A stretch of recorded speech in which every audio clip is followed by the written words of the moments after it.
வாழும் திருச்செந்தூரில் மன்னாரே.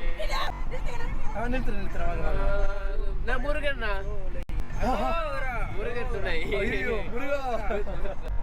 பின்றிய முருகா. ஃபோன் பண்ணேன் லிஃப்ட்ல எப்பவுமே ஓவர்டேக் பண்ணக்கூடாது. திருச்செந்தூரில் மன்னாரே ஃபோன் எடுத்துக்கொண்டேன். ஒரு மரமானாலும் பழமுதி சோலை மரமாவே. டேய் கல்லா முருகரை உடனே பார்க்க போயிடலாமாடா? மலையில் கல்லாவே. போய் முருகரை மட்டும் பாட்டு பசங்களை மட்டும் பாட்டு வந்துடுறேன்டா. ஹாய்ப்பா, எப்படி இருக்கீங்க? நல்லா இருக்கீங்களா? ஐயோ ரொம்ப தேங்க்ஸ். நல்லா இருக்கு சாமி, நல்லா இருக்கீங்களா?